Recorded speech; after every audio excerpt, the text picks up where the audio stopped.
Good afternoon. Thank you for the invitation. I thank for both the Foundation of Journalists and Writers and the AFCFE.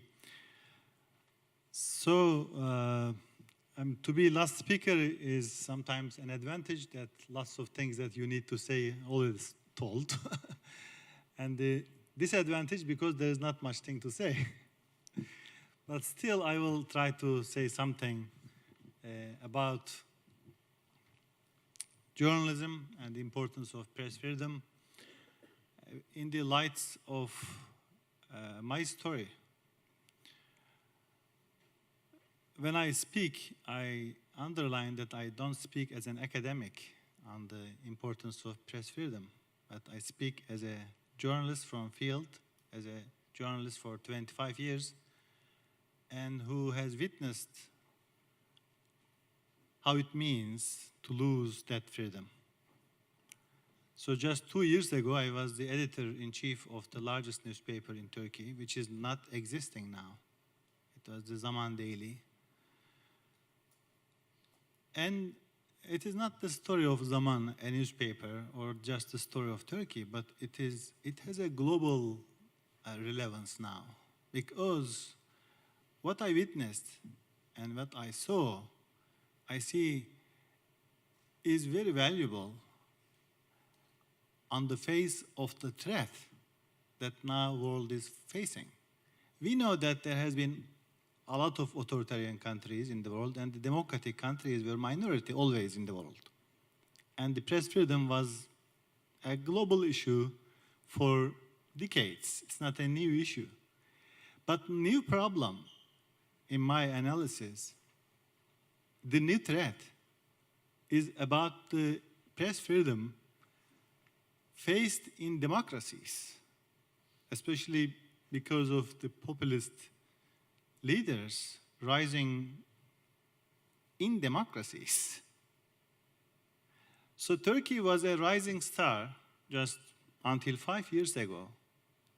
For what? For being one of the exceptional countries, both being Muslim and democracy at the same time. So there is not many countries in the world like that. So it was a very important location. It was between Asia and Europe. So it has a history of westernization and modernization for the last 2 centuries. But it had also an Islamic heritage, which is a great civilization. So it's a combination of all of those things was putting Turkey in a very positive, in a very advantageous position to be a good example. And it was very much celebrated, both in the Muslim world and in the West, in Russia, in Africa, everywhere. I remember in 2007, when there was the UN General Assembly, when Turkey applied to be one of the 15 countries in the Security Council, 153 countries in 2008. 153, I don't forget that figure because it's very important, supported Turkey to have the seat in the Security Council. Why? Because Turkey was, as I said, was a shining star of a democracy and a prosperity and human rights. And at that time, remember, Turkey was trying to be a member of European Union. There were negotiations. Although they are unendless negotiations, but they were very promising times in those days and those years. So what happened to that Turkey? That now always the Turkish leader that I would not like to name is always reminded and remembered next to the names of Putin and some other leaders that are known with their oppressive policies. So that story, that transformation is not important that it is related, that I am a Turkish journalist or it is related to Turkey. I see that it's very significant for democracies, especially. I underline for democracies how to protect themselves. Because it happened in just 5 years. So 5 years ago, if someone from South Africa or America came to me and said that, hey, Abdulhamit, in 4 or 5 years, you will lose your freedom, you will lose anything you have now, you will lose your newspaper, your career, your job, and then you will be in exile in a foreign country. And maybe you will need to do Uber to pay the bills. I would say, I mean, you are just crazy. So that is what happened. So I'm a witness of that process. So tell me, I mean, let me tell little about my newspaper, that why it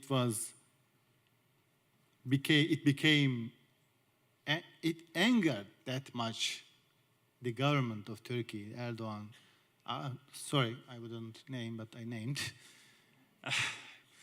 So it came not overnight, of course. It was a gradual process. And we started to feel the heat after 2012 and 13, especially. You know, in 2010, I guess this guy was at the cover of The Economist and The Time as the year of, I mean, Man of the Year, something like that. So we had, as those who remember the events in Turkey will remember the Gezi protests. So this was a very important turning point. So some people went to streets to protest government to have a shopping mall on top of a little green area. This was a very tiny issue. And Turkey was a rising star of democracy. So the youth, the people, the students were expecting the government to listen to their concerns and then maybe cancel or to change the project. But instead of that, the government crashed the protesters. Even some very young kids killed in those police raids. That has been very global. It was covered extensively, as I said, because it was a shock for not just people in Turkey, but for the whole world, because Turkey was a rising democracy, but what's happening? So it was covered by BBC, by CNN International, by whole media. But at that time, there is a Turkish CNN affiliate channel, which is called CNN Turk. At the peak of those protests in summer 2013, instead of broadcasting or showing the protests taking place around Istanbul and around the country, they were showing a documentary about penguins. So this was a very important time in history of Turkish democracy. Why? As a journalist, they knew that this is silly to do that. But they were fearful because they started to get some phone calls not to show those protests. And after that, in that summer, many people, many journalists, many of our colleagues lost their jobs because they write about they started to write about critical articles and news in their medias, in TVs and newspapers. So we started to have phone calls from the office of Prime Minister to the owners of media to fire certain journalists. And they did. So a lot of journalists lost their jobs because of those phone calls. And at the end of this year, there was the second turning point, which was the huge corruption investigation, which we discovered, Turkish society learned that there's huge corruption involving ministers and the sons of the leader and a lot of government officials. And of course, as responsible media, it was covered by journalists. And our newspaper also covered those corruption allegations. But, I mean, of course, when our reporters find the chance to ask questions about those things to the Prime Minister, they were asking. But after a time, it became impossible because those questions about corruption were so irritating for Prime Minister. And then he got the first measure, that not to get certain journalists to my press conferences. So this was a kind of decree. So there was a kind of wall in front of reporters, our reporters and some other reporters who were brave enough to write about those things. And then our press cards were canceled. So we were denied of covering any news from or related to government issues, from presidency, from ministries, etc. And then we started to have a call for boycotting newspaper. So the leader, the AK Party's leader, was calling people not to buy newspaper. And then phone calls to companies not to purchase advertisement from our newspaper. So we were feeling all the tension coming. So that lasted from 2013 until 2016. Our writers and our columnists got some threats to leave the newspaper. And of course, it was a huge tension going on. But this did not help the government to stop our editorial coverage of the news as they are. So finally, they got the nuclear option. The government got the nuclear option. What's it? With a court order, they appointed trustees to the board of our company. And then they came with a police raid to our offices, and they kicked us out, the journalist editors.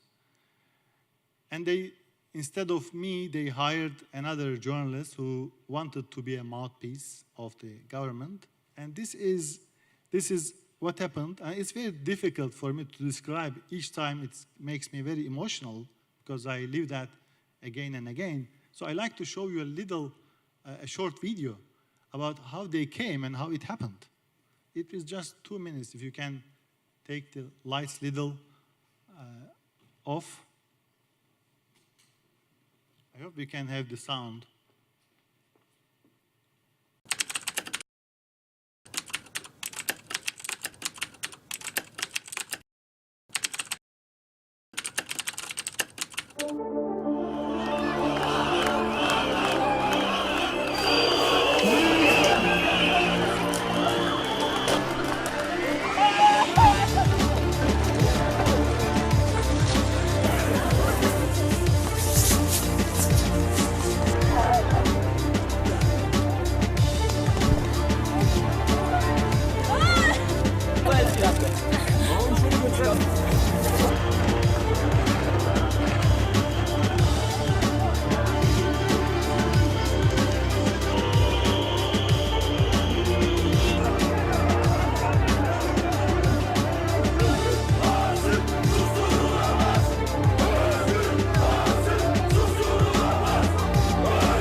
unbelievable that happened in 21st century Turkey, which is a member of, trying to be member of European Union and member of NATO.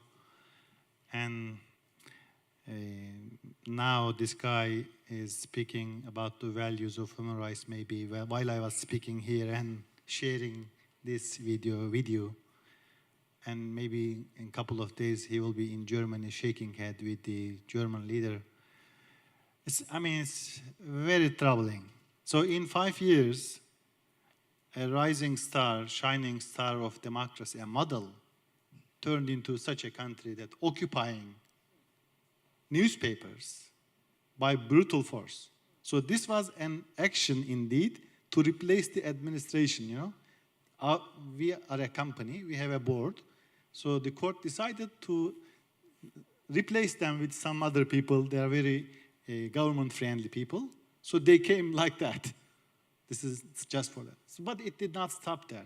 So that story is not only my newspaper's story. In last 2 years, 200 such media outlets were silenced in similar ways. 200 TV channels, news agencies, a lot of them. And Turkey became champion of, at that time, not democracy, but champion of jailing journalists in the world. Now there are around 200 journalists in jail, lots of them my friends. Lots of them I worked together maybe 25, 30 years. And some of them are very respected professors, columnists, intellectuals of Turkey.